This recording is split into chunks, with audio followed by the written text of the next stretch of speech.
and to all our viewers. I am Ishan Singh with co-mod Al-Safa. I want you all to take a quick glance at your future and tell me what you see. I'm sure most of you saw yourself in a big house living happy with a beautiful partner and cute kids working 9 to 5, driving yourself to work and back in a Mercedes living life to the fullest. But what if I told you there's more to it? I'm sure all of us at one point in our lives have imagined ourselves as someone who is super rich, has private jets, mansions, and has experienced every pleasure life has to offer. We all want to reach the top 1%, but we discard those dreams due to what we call realism. We dream, but we don't realize them because we are afraid, and we want to follow the status quo. We all know people like Bill Gates, Steve Jobs, Ratan Tata didn't reach the summit by working 9 to 5. They got there because they were the odd one out. And as Dr. Seuss once said, you need to be odd to be number one, to be the 1%. And as you move forward with that mindset, you will not only make way for yourselves, but in the process, you will also lead others by making the path easier. Just like an alpha wolf clearing snow for its pack to ease the movement towards growth. As you reach towards the summit, you will create opportunities for others. And believe me when I say that job creators are the future of India. Every big story needs a start, and every big dream requires a startup. To discuss this in more detail, in possible hopes of guiding us on the way to a startup, KCC Institutes has invited Mr. Deepak Bhardwaj. It's a delight to have you here with us, sir. Now I will pass the command to our director, ma'am, Dr. Bhavna Agrawal, so that she can introduce Mr. Deepak to all of you. Thank you so much. Thank you, Ishan. A very good afternoon to everyone. First of all, I welcome Mr. Deepak Bhardwaj on behalf of KCC Institutes for sparing his valuable time for us. Before introducing Sir, I would like to share Sir's personal attribute. As Sir, he is highly inspiring, motivating, and down to earth, who is always willing to contribute for the youth. As a professional, Mr. Bhardwaj is working with Samsung Electronics as a senior vice president from the last 5 years. Before Samsung, he was director at corporate affairs in Texas Instruments for more than 3 years. He, as well as, has worked as a director of technology in the standards. He also has worked with Tata Motors. He has pursued BTech in mechanical from Birla Institute of Technology. He is a co-chair and trustee of TI India, a trust foundation. The vision of this foundation is compassion with a purpose and enabling a self-reliant community around us. So I welcome Sir to take over. Thank you so much. Thank you so much, ma'am. I feel humbled when I join all of you and actually feel delighted that I'm in the midst of youngsters who are the tomorrow of India. So each one of them who would be there on this conference call would someday be making a big name. And these are the people and the youngsters who are the aspirational India. So when I look at my generation of people, they have done their contribution, but like on a hill, we are nearly starting to go nearly to the top and would soon be declining. So we would start coming down. And this is the period when it's important that the next generation takes over. And the next generation can take over the mantle of such a large country and such a diverse country only if they have the right ingredients. So there are many things which these youngsters will do. Some of them will go on to become famous engineers, some of them some management guru, some of them professors like you. Some would obviously achieve big name being in government or being entrepreneurs, and each one of them would be contributing to making this country happen. I always say that if the Ikkawala, I don't know if the youngsters today have seen an ikka. An ikka is a horse-pulled cart with two wheels, and people would sit on a very, I think, 6 feet high on a square pedestal, and it would be a very dangerous ride because sometimes the horse would not get tamed and would jump around, and because of that, the whole cart would topple, the ikka would topple, and people would fell off. Those were the kind of accidents which used to happen during my childhood because there were very few cars on the road. So it wasn't the cars colliding with each other, but the ikka toppling or two rickshaws, pedal rickshaw hitting each other. So life was very simple at that time. Nowadays, F1 speed cars dash with each other at very high speeds, or supersonic aircrafts dash with each other at very high speeds. The life is changing very rapidly. And my young days, uh, the speed would be so slow, and some of the cities in India and the towns in India are still very slow. I remember a few years back when I went back to the city where I grew up, and I requested the car driver to drive at a higher speed. He asked me, Bhaiya, have you come from Mumbai or Delhi? I said, why? He said, in this town, this speed is very high speed. But when you people come down from Delhi and Mumbai, you start feeling that the speed is very slow. So speed is a very relative term for people, but all of us need to realize that the way the world is moving, the way technology is moving, the way everyone, and you would have noticed very small kids, 3 to 4 year old child would be able to use YouTube and many other applications on a mobile phone very easily. At the age of 1.5, I have seen a child opening up YouTube on his parents' phone and listening to YouTube, watching the video over there, even knowing which video to watch. So it is possibly the generation change and the development, the way it's happening within the human beings and outside the human beings around in our environment, that things are changing very, very rapidly. And those who do not walk at that speed, or some people call it running, they say life is all about running nowadays. For me, it is walking, because if you don't walk at least at that speed, how will you run? How will you surpass others?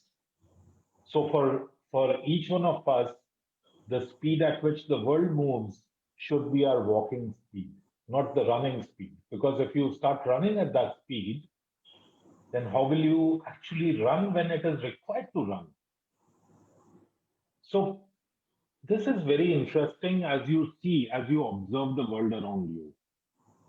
But if you come down and narrow down on how each country competes with the other,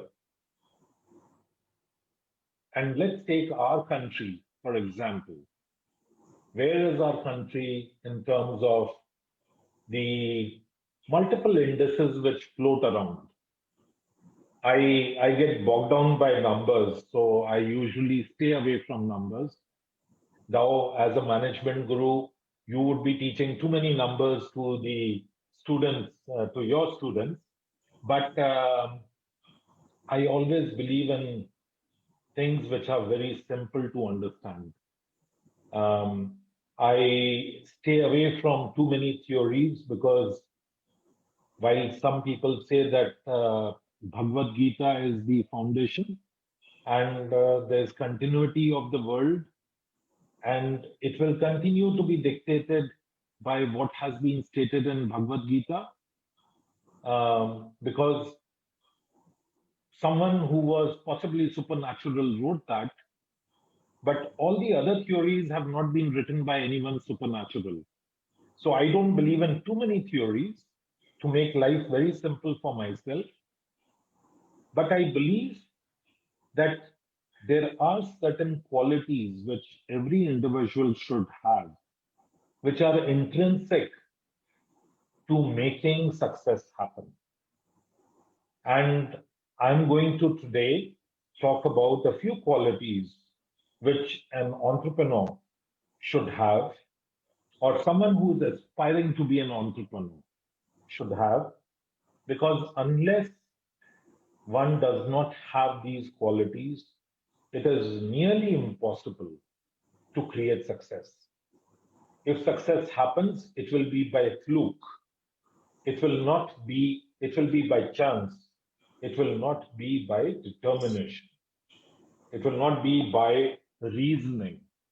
So I think it's important as we go along the session to understand some of these dynamics because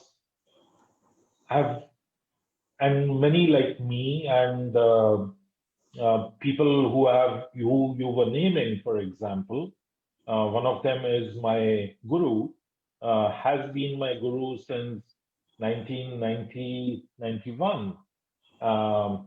And I have learned a lot from him. I observe him. I pick up the good qualities which he has, so that it's important, because unless you don't observe people and you don't pick up the good qualities, you will not grow as an individual. So for me to grow as an individual, it is important to observe real people and to observe people who have a good set of qualities. Because if you can pick up a few qualities from that individual, and similarly from many others, you would represent goodness. You would represent someone who others look up to and say that this person seems to be good. This person is not bad.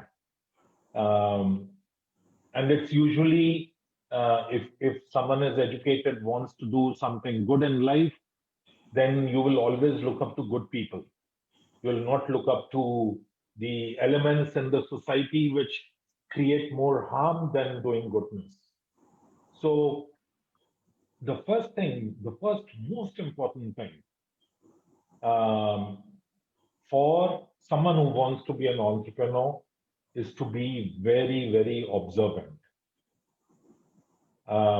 Look out for whatever you can learn, pick up, keep at the back of your mind, the right side or the left side, whichever side, but keep it in your mind.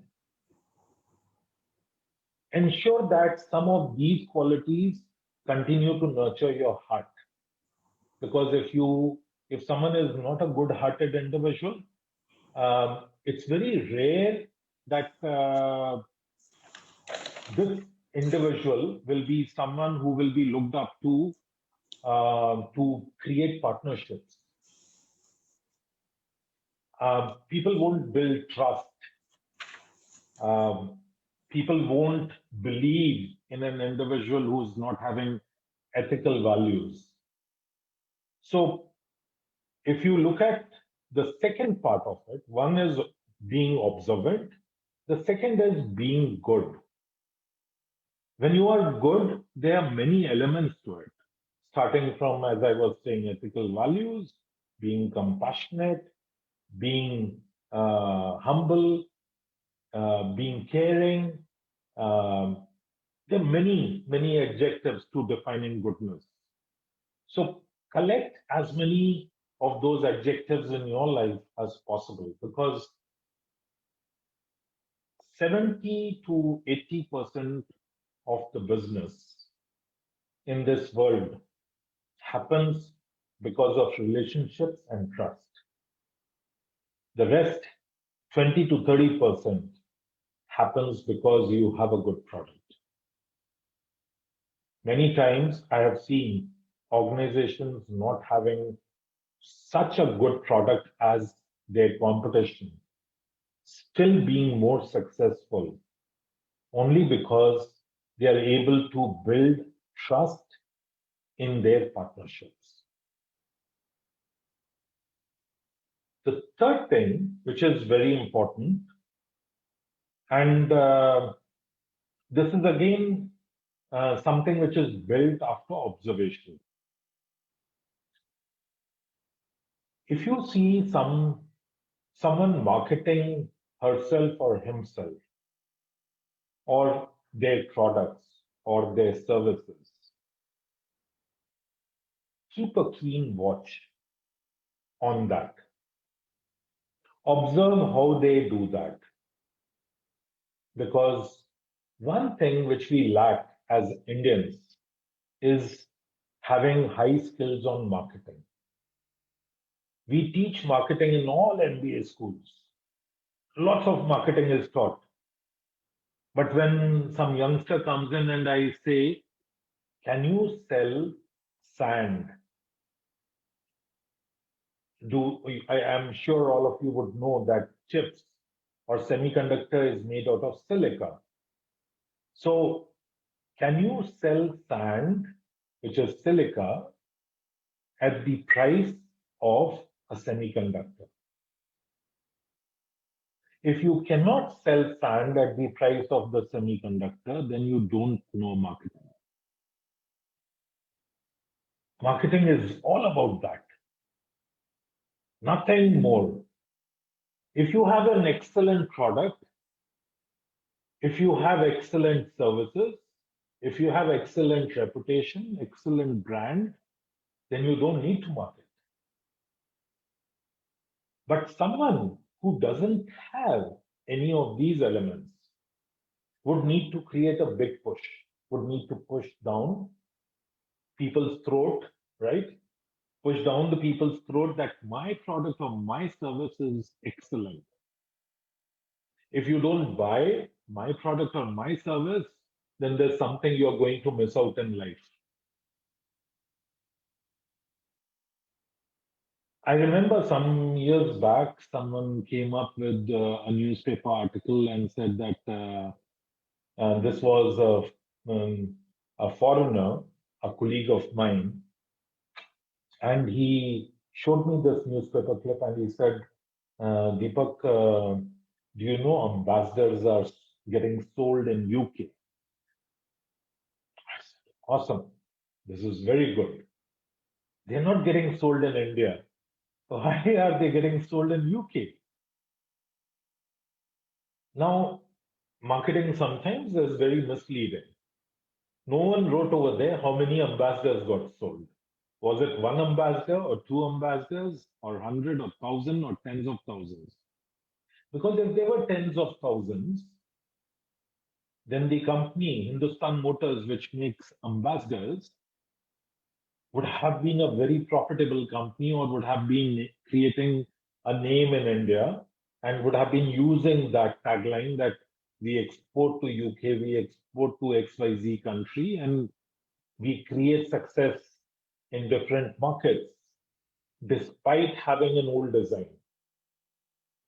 So someone can market in a very camouflaged manner, but it doesn't help. Like I was sharing, someone putting a news story that in UK ambassadors are getting sold doesn't create success for Hindustan Motors. So this is a camouflaged marketing story, which in the end is not giving any results. And in India, many a times we adopt these kind of marketing strategies, camouflaged marketing strategies. Sometimes out of regulations. For example, alcohol cannot be marketed in India. So there's a camouflaged marketing which happens that you can buy a company A's soda water bottle. And soda water bottle is marketed. But what is getting marketed is the brand name, not the soda water bottle. So marketing techniques, for example, are very important to understand and can be understood only when you observe. When you observe your peers, you observe your competition, you observe other nations, what they are doing, because this is a global market today. If you want to export products to, say, Saudi Arabia, then what are the kind of advertisements which happen in Saudi Arabia? You wouldn't like to push an advertisement of India into Saudi Arabia. You wouldn't like to push an American advertisement into Saudi Arabia. So you have to be very specific. And being very specific in marketing is something which we as Indians have to learn. This is an art. There is a science also behind it, but it's for me, it starts with an art and then leads into science. So if you don't understand the art, you don't know how to paint, then you won't know why should I mix two colors in a particular proportion, which is the science, to get the third color. So it's important to first know how to paint. The next thing which is very important, and this is the fourth element which I'll talk about, which is very important to understand, is being a guru of what you are doing, a master of what you're doing. I've observed many leaders since the time I went into professional life, and some of them have been big stalwarts. So I've had opportunity to interact with them, some of them quite regularly. I have had opportunity to work with them for many years, and seeing these people, seeing these individuals, I realized that it's something where until unless you don't decide to become a master craftsman, if you know the area of art and handicraft, over there people who can, or who are known as master craftsmen, are people who are like the ultimate guru. If you cannot be a master craftsman in what you're doing, even studies, for example, if you're not master craftsman of your studies, you cannot excel in your examination. If you're not a master craftsman in sports, you cannot. So there is again that art of being a guru or excelling in something where you want to achieve success. I write many of these things on LinkedIn. Some of you may have, who are connected to me on LinkedIn, may have seen this. But I remember an incident of 1991 or 92, 91 or 92, I think, where I was the Sarthi of the chairman of Tata Group at that time, Tata Sons at that time, Mr. J.R.D. Tata. And I was selected from amongst the youngsters who had joined Tata Motors a couple of years back. And I was told that I have to take around JRD on the plant visit. And there was another future guru of mine, Mr. Ratan Tata, who was also part of the team. When JRD came in, the first thing he said is, Deepak, let me drive the Jeep. I was astonished by two things first. because I was a youngster, hardly knowing anything about the corporate world. Um, I joined as a graduate engineer trainee in 1988, so I hardly knew the corporate world, and those were not internet days time. What you would be taught is what you would learn mostly. Otherwise, you wouldn't know about things until unless you come across in newspapers something. And television was relatively new, had come in into India just a few years back in the towns and places where I lived. So I was astonished because he knew my name.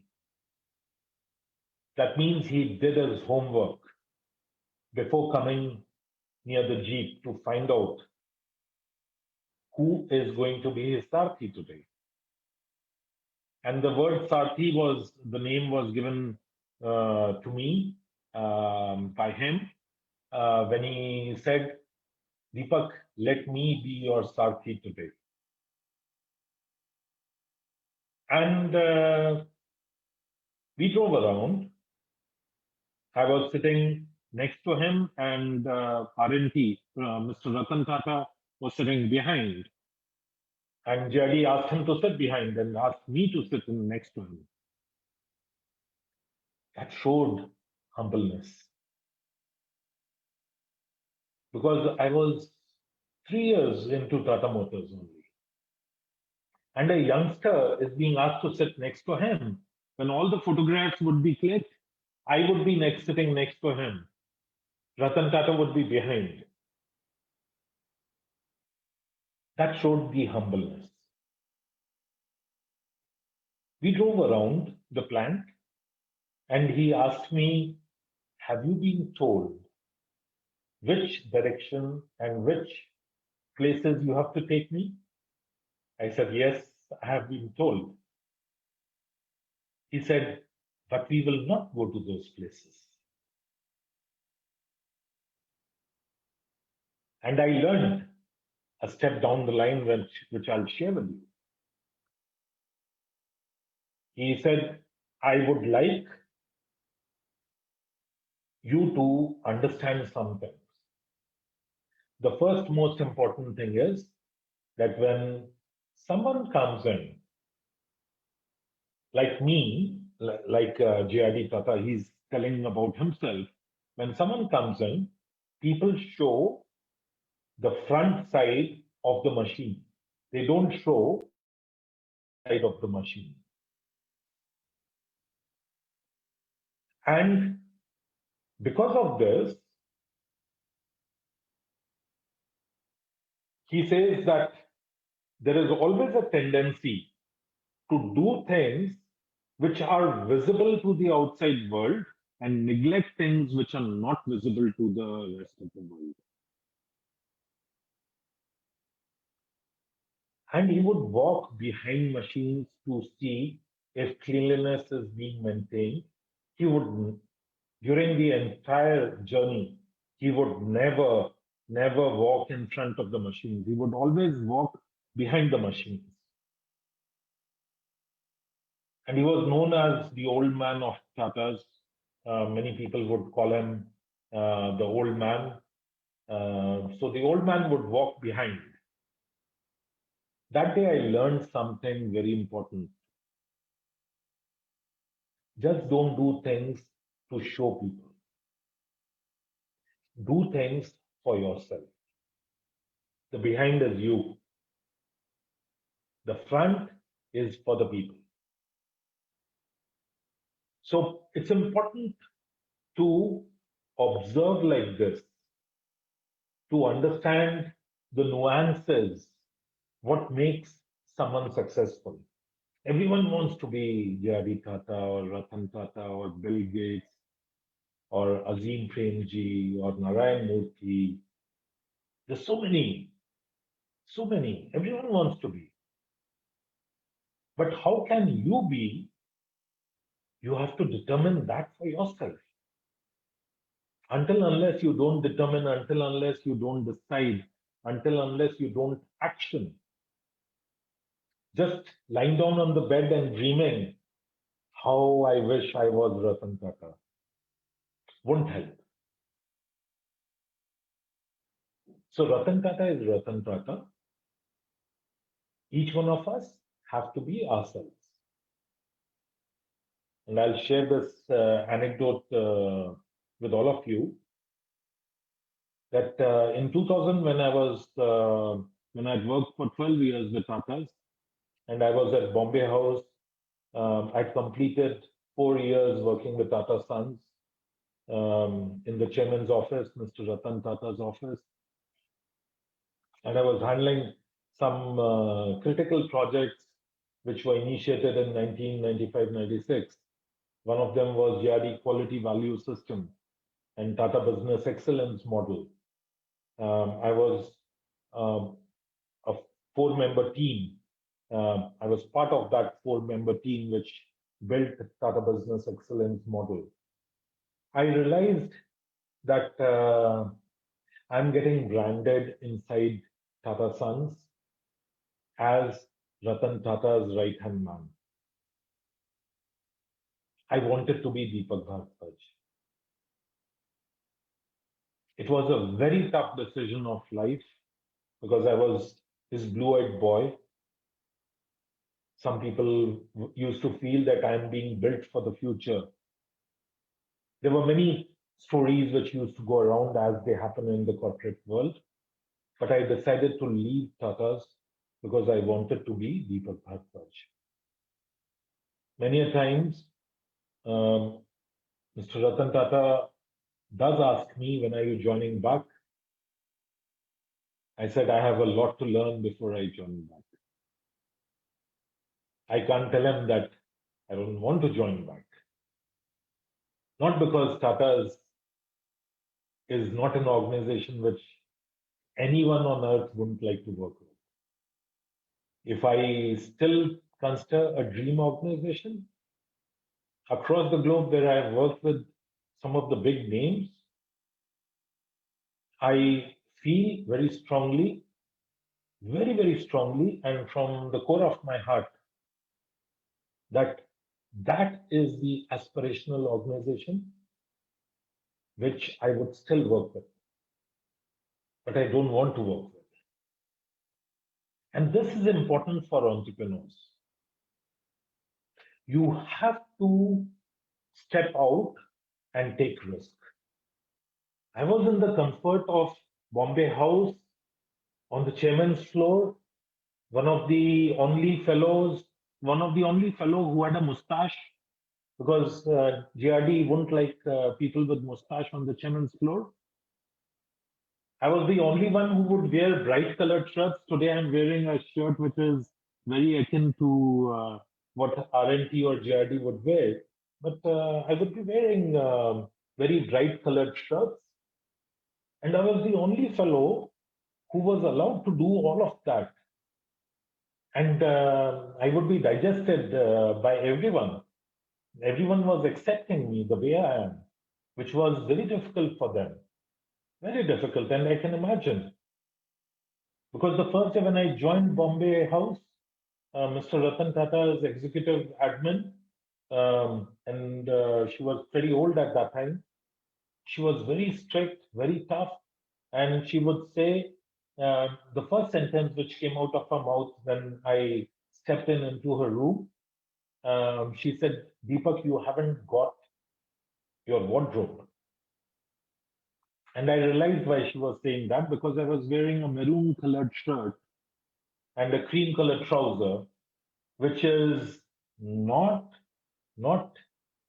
a clothing sense as far as the chairman's office is concerned, and the Bombay House at large is concerned. I didn't see in my 4 years anyone wearing bright colors like me.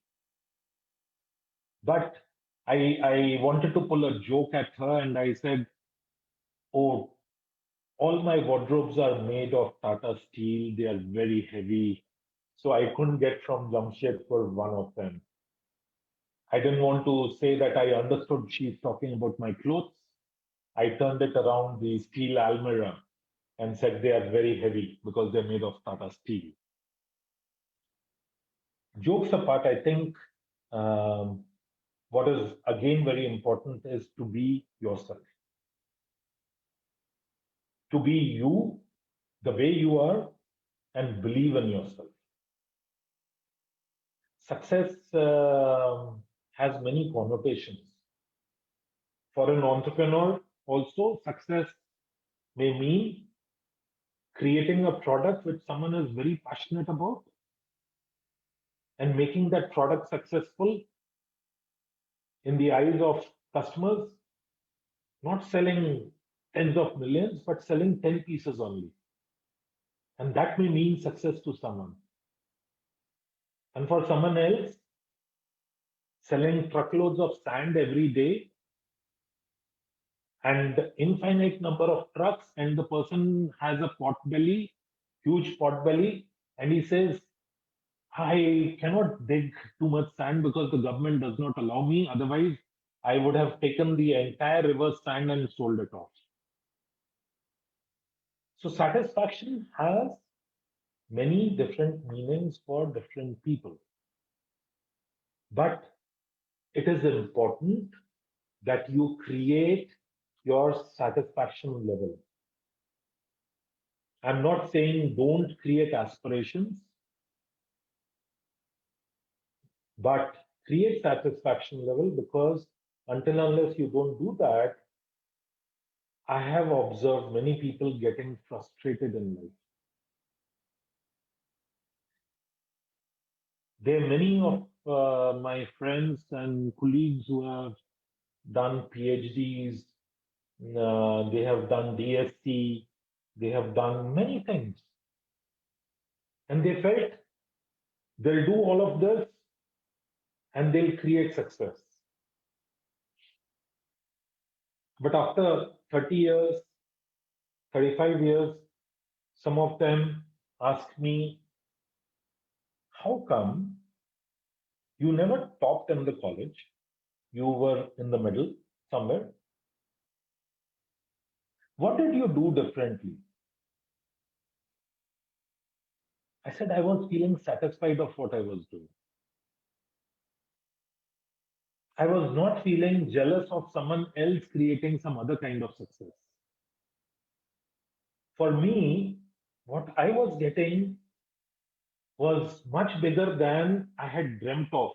So I was feeling satisfied.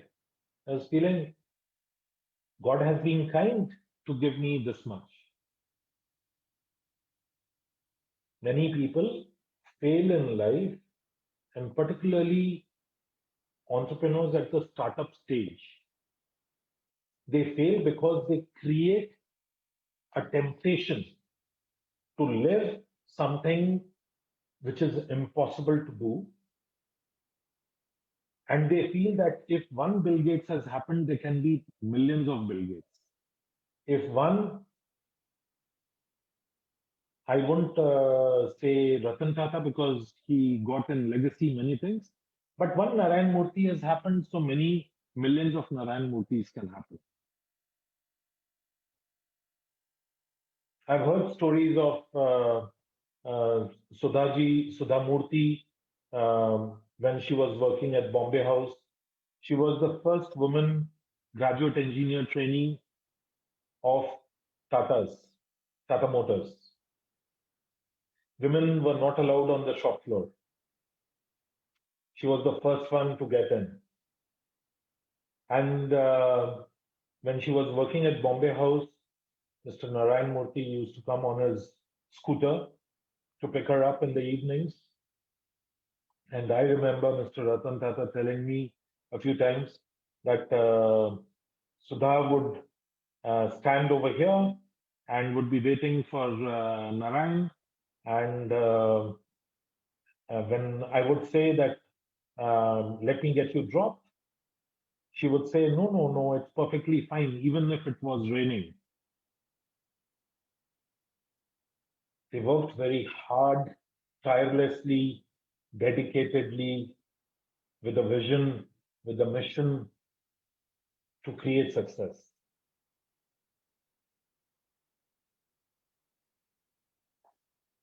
The last thing which I would want to touch upon is Something which I have felt happens in every family.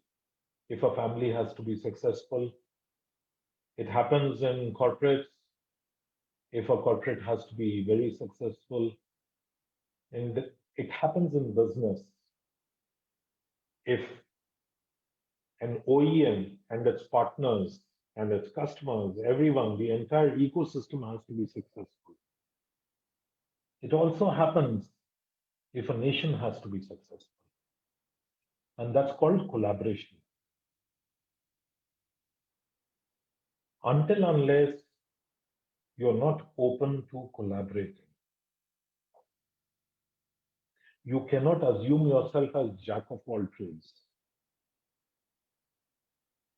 Some people feel that they have had a varied experience, and because of that, there's a variety of things which is there inbuilt in them.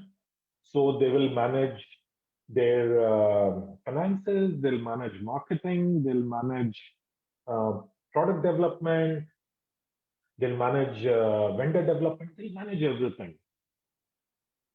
And they get into this grind of thinking this way that I'm a one-man army. A one-man army has never been successful. Even in history, if you look at it, there's a very famous lady of Jhansi who wanted to fight against the British, against the Mughals. And she wanted to be that one-man army. She didn't have anyone around. She was victorious in her death, but the victory which she wanted didn't come. And it didn't come because she didn't have collaborations. She was thinking she'll do it alone. I look at it very critically, but some people may not feel the idea is good to do that. But it's important to observe these things and look at the criticality of why, when someone was so determined as this lady, it's very difficult to have an individual who can be so determined. But where did she fail? She failed in collaborations. If she had collaborations with other kings and she could have created an uprising, she could have defeated her enemy. The reason why Gandhi was successful on the other side was because he believed in collaboration. He believed in getting too many people. Gandhi March, Salt March, he could have walked alone, but he didn't do that. When he wanted to burn the foreign clothes, he could have burnt his own foreign clothes and he would have said, I've done my job. No, he got the entire nation to move forward in a determined way. Similarly, if you drill it down to an organization, if you don't have collaborations, cross collaborations inside the team, between teams, organization to customers, organization to suppliers, vendors, if you don't build all of that, that entire ecosystem, it's going to be very, very difficult to create success.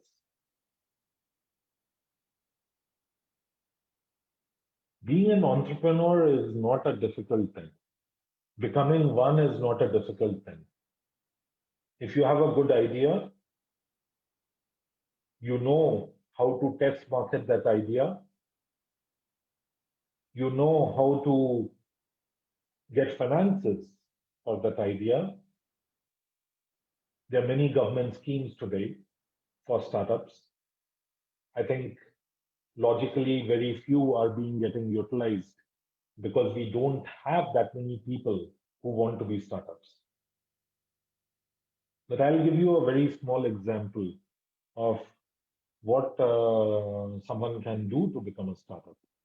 The way China did, the way Japan did. the first thing or even the way Korea did, the first thing they did was to determine what could be that something which they can manufacture or deliver services on, which already has a market, but which is getting imported. This is a very fine time to do something of that kind of activity in India today. Just look at one area, that's the toy industry. Someone wants to create success, can just make toys.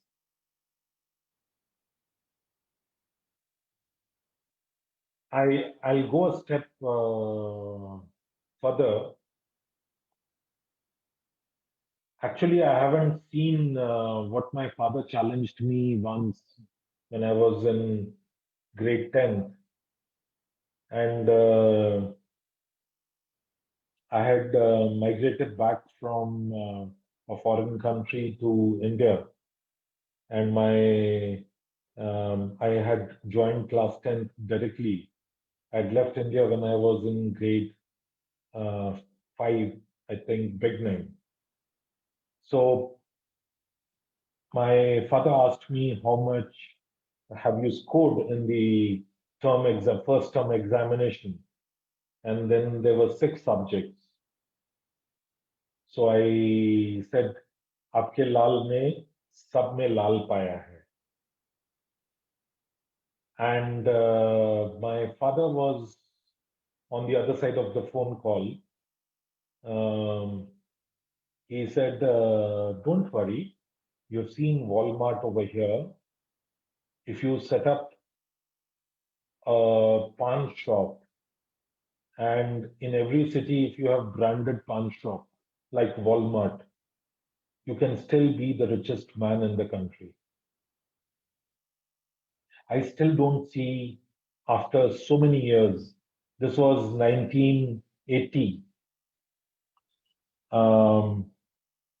40 years later, I still don't see branded pawn shops across, one brand pawn shop across all the cities in India.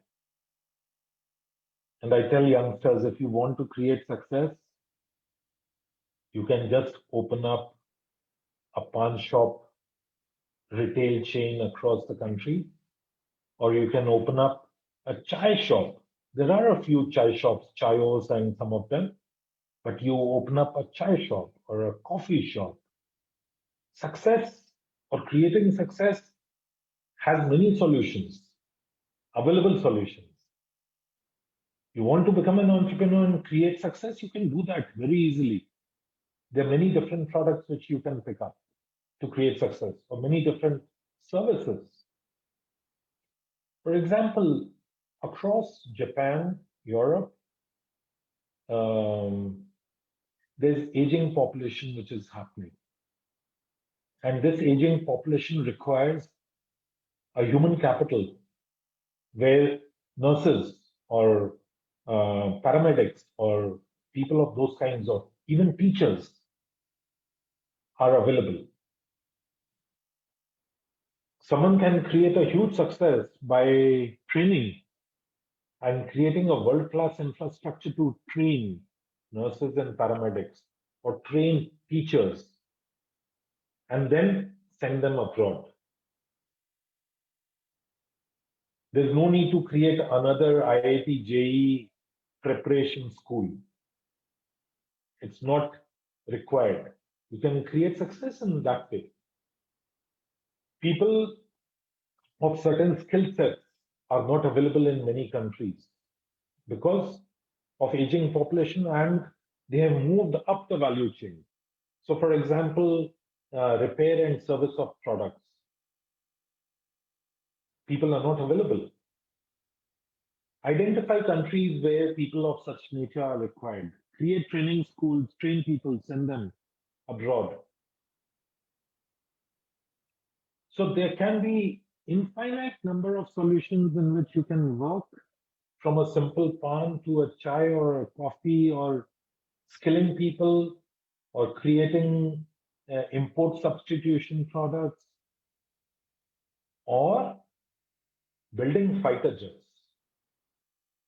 Whichever way you want to be an entrepreneur, you can create success over there. I think I have never found India to be at such a juncture where youngsters have such huge opportunity in a country which, after all the issues of COVID and everything, is still one of the fastest growing countries in the world.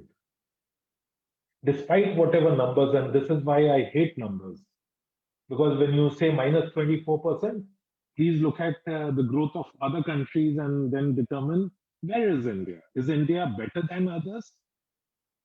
When fuel prices go up in the world and fuel prices go up in India, we criticize the government. We say government is not able to control fuel prices. But when the fuel prices come down, we never thank the government, because we say it is because of external influences the prices have come down. So when it's something bad, when it's hurting us, we crib.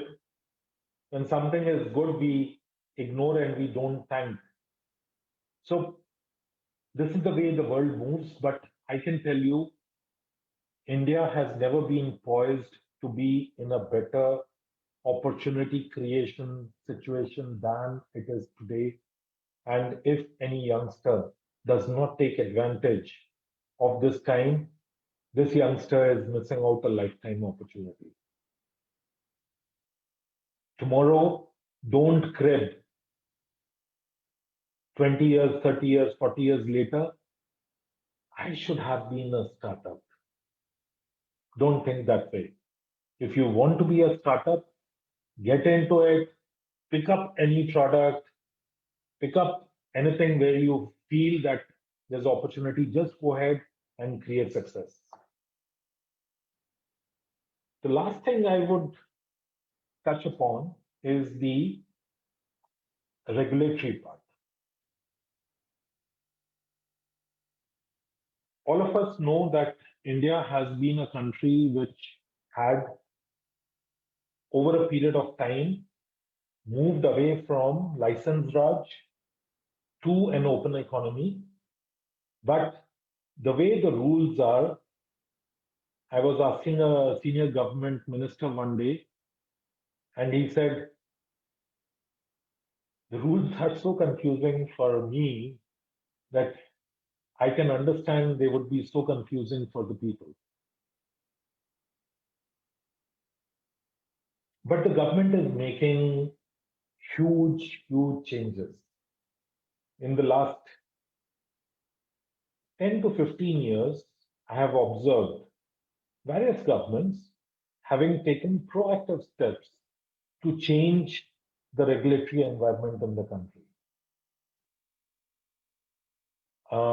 At one time, spectrum, the frequencies at which various radios operate, it might be a radar system of defense, or it might be a mobile radio tower. The frequency at which everything works in the country was a guarded secret. It was not disclosed to anyone. Even today, river statistic is not public data. You cannot do a study on river flows and many other things without legal permission from the government. They are guarded data. So we have an environment which has been very, very closely held, like a family affair. So the government was like a family, and it wanted to keep all the rules so complex, so guarded, so protected, that the people around these rules will always stay confused. But as things are changing, as things are getting simplified, I know this is one area where all the youngsters have concern. For example, if you go onto the trademarks registration site, without a lawyer, you cannot get the trademark. I have not seen this happening in developed countries, in many other countries. Why should a lawyer be required to register on a website where it's a simple form? You just need to put data and you just need to upload, but a lawyer is required. A lawyer's certificate is required. So I'm working with the government on this issue because I realized it very recently that this is a phenomena which is very odd. But things are changing dynamically, and I think what is available today is kind of a working environment, not a highly conducive one, but since all of us are Indians, we have to create as we move around, we move forward. We also have to contribute our bit, like I'm doing just now regarding this issue. Each one of us has to contribute to making changes happen in our country, and regulatory environment is one of them. But overall, if we sum up whatever discussion we had today, I think something very important for all of you, until unless we create at least 50 million entrepreneurs, our country is going to land up in a huge major issue because we don't have job creations happening, whereas 30 years and below, we have 350 million people. That's a huge population. And then we have the rest of the population, which is dependent on agrarian economy, which is nearly 65% of the population. But if you look at the GDP, which is contributed by agriculture, 65 to 70% of the population contributing only 28% of the GDP, which shows that the people over there are highly stressed economically. So some of you should pick up agriculture as entrepreneurship. But don't look out for jobs. Don't search for jobs. Please stop doing that. If you think that someone will come to you and give you a job, very difficult. Instead, become a job creator. If you're able to create at least one more job in life for someone else, you would have done a wonderful service to the country, as well as to that family, as well as to yourself, because you have become an entrepreneur, a successful one, because you are able to create one more job. That's very important. So I would leave all of you with these thoughts that please don't search for jobs. Please become entrepreneurs. Become successful entrepreneurs through all those elements which I was talking about, and more, because you learn a lot in life than what I have described today. And your learning will be more important for you than what I'm talking about just now. Because if you don't learn from your life, you would have been missing out something very big. So continue learning from your life, create jobs for others, and becoming an entrepreneur is not rocket science. Start off with a pawn shop. That itself will be wonderful.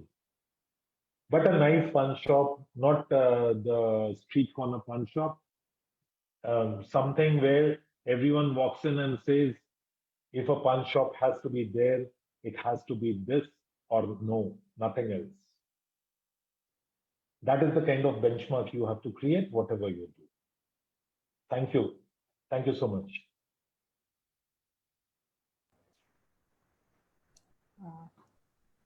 Thank you, sir. With your due permission, may we have some questions which have been asked by our viewers on Facebook? Sure, ma'am. Sure. Thank you, sir. Alsafa, you may proceed. Yes, ma'am.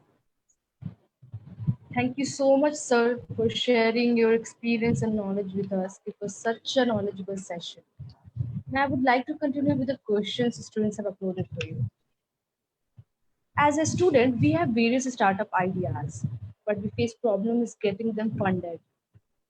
Kindly suggest the avenues of finance. First of all, don't wait for someone to finance your idea unless you are yourself convinced about that idea. If you have to ask someone to fund your idea, you have to convince the other individual. 90% of the time, when I talk to individuals who are seeking VC funds or startup funds or government support or this support or that support, I always realize that the individuals themselves don't have confidence in their own idea. If you have confidence in your idea, if you're convinced about your idea, there are enough entities available today to support funding those ideas. There are startup funds available from Government of India. There's a scheme called CGT MSE scheme of Ministry of MSME. From many of these government schemes themselves, you can get funding. Credit guarantee free scheme means that you don't have to show land or building or your property as a guarantee to seeking loans.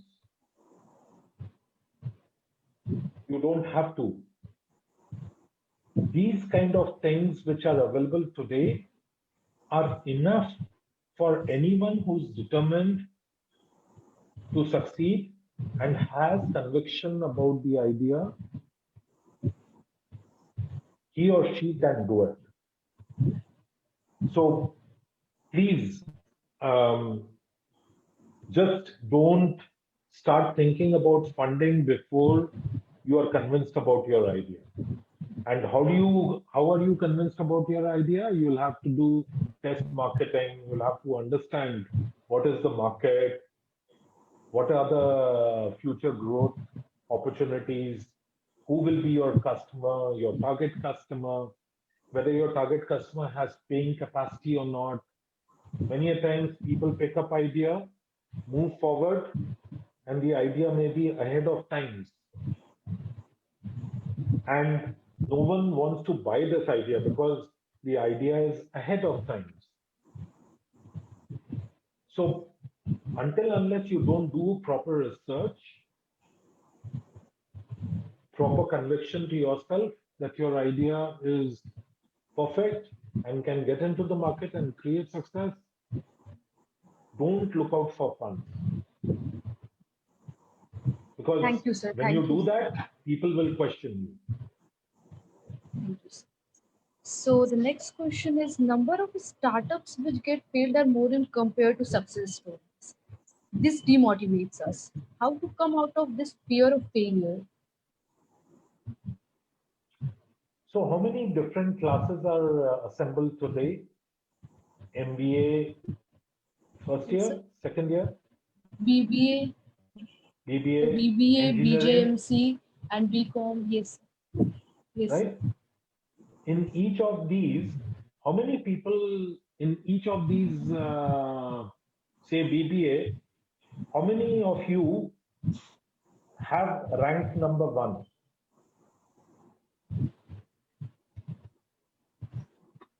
How many of you?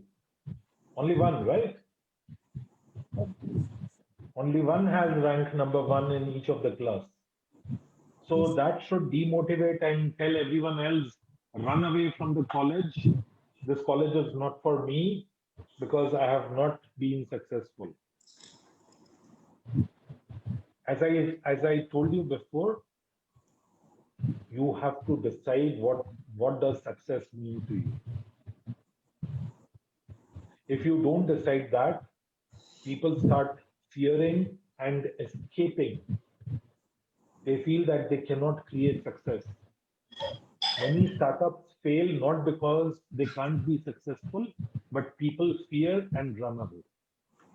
They immediately switch over to a job saying that, oh, a regular income is better. I don't need to struggle so much to become a startup. It's better to have 10,000 rupees regular income rather than 20, 30,000, sometimes 5,000, sometimes 2,000. I don't want to have that kind of an income. There is fear. So please don't have fear. If you have determination, remember that there can be only one topper in the class, but still you struggle and you want to create success and pass out successfully. That passing out is what is required for startups also. That phenomenon. So the next one is money attracts money is basic principle of business. How long one idea without strong financial backup can survive? I have seen many individuals who have organically grown and they didn't get any finances. They just grew organically. But there are certain stages in a business where you need financial support.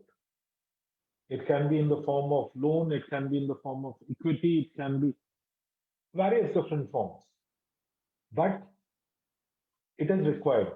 Reliance being Reliance is continuously attracting more investors into its folds. Someone can say, Reliance is so big, it has all the money, then why is it wanting more investment? It is wanting because it wants to grow further. The aspiration is much bigger, so they want to grow.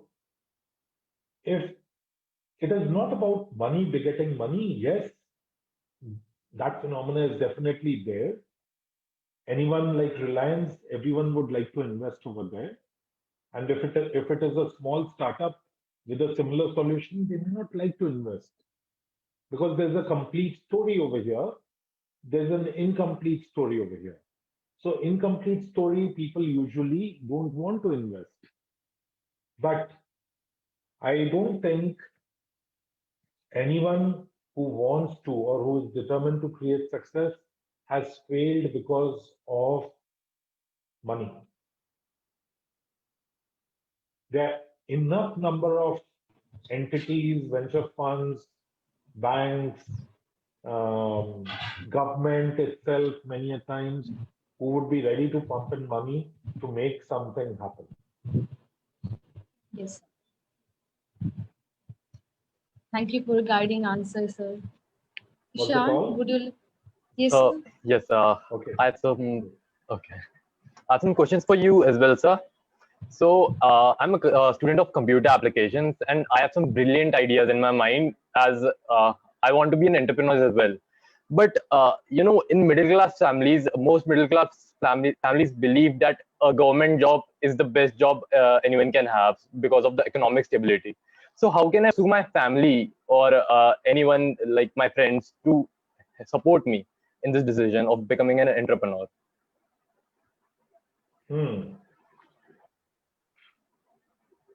So I'll give you my personal example. My elder son did his master's in design strategy from Italy, Politecnico di Milano. It's considered one of the world's leading universities in design. And then was the first Indian to be offered job in Ernst & Young, Italy. He was doing a pretty wonderful job, very highly paying. And one day, while on an Air India flight from Delhi to Milan, he saw a movie Shah Rukh Khan starrer called Swades. He landed in Milan, called me up and he said, Papa, I want to come back to India. said, "You would have just landed in Milan. What happened?" He said, "I want to do something for the country." He came back to India after leaving that job, and he struggles on his own.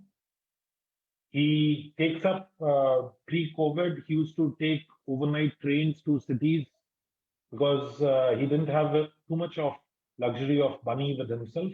He didn't want to take money from me. I would prompt him to say, "Please take money from me." He would say no. He would take two-wheelers on rent to move from one place to another. Since last 1 year, he's working hard on building, experimenting with, I think currently he's working on 6th or 7th solution with which he wants to enter into the market.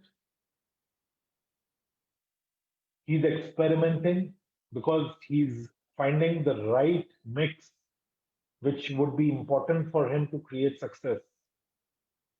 So he's experimenting. I think it is important for parents to definitely support. But if your parents have trust in you, any parent I know would definitely support.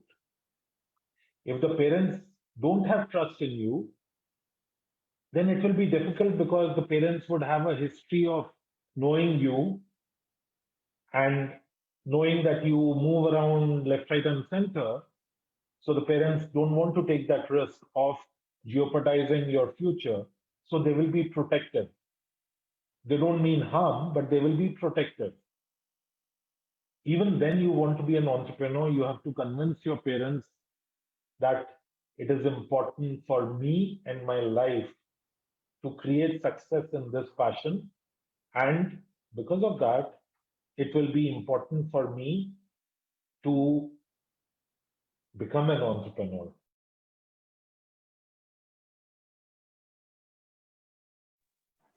I suppose that, okay. Just hold on, please. Just hold on.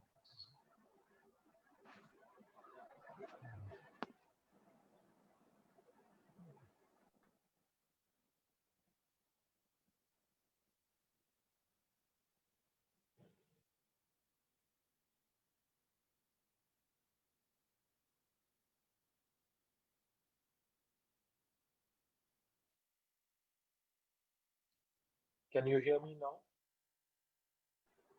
Yes, sir. Yes, sir. Okay. Sorry about this. So it is important that you sit down with your parents, if your parents are not convinced, and build that trust in them that what you are wanting to do is important for your future. I'm sure 100% of the parents will support. I suppose that solves the dilemma, sir. So my next question is, most investors are looking for a business that can scale. They would ask for the actual addressable market. Please guide us to present our small ideas in a proper format so that we can gain the support for investors as well. If you don't have an idea which requires too much of investment but can happen organically, I would suggest to you don't go to investors. Because the current breed of investors look out for how many what kind of customer base you already have. What are the opportunities for you to scale up? And how many customer acquisition can you make? They also want a demonstration of the fact as to how many customer acquisitions you have already done, even before the solution has entered into the marketplace. So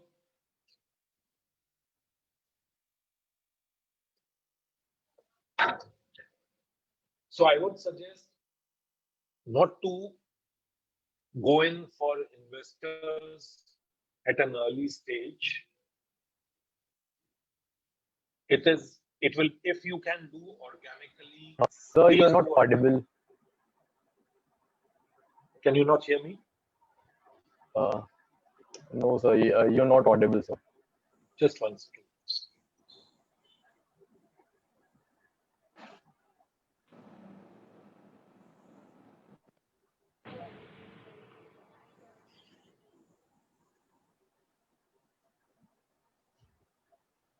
Is this good now? Yes. Okay. So I think if you can grow organically, to that extent, grow organically. Don't look at investors at a very, very early stage unless you are convinced of the phenomena which is existing in today's marketplace, that investors look out for customer acquisition more than a solution. Your solution can be rubbish, but if you have acquired customers, someone can pump in money for you and continue to build what I said in the initial part, a fake kind of story. So there are many such entrepreneurs who don't have really a good solution, but they have good customer acquisition and they build success around it. But 2 to 3 years, 4 years, 5 years, they fail. So don't get into that kind of a vicious cycle.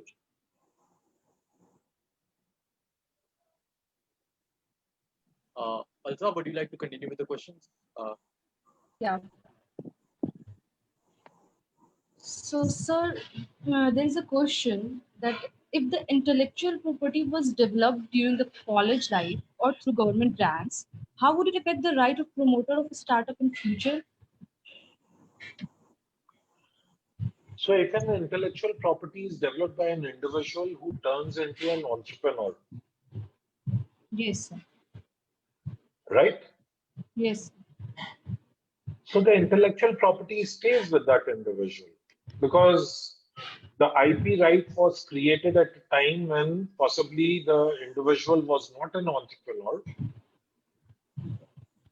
And even supposing an individual makes a private limited company and it has multiple partners, it is still not the right of the company to own that IP.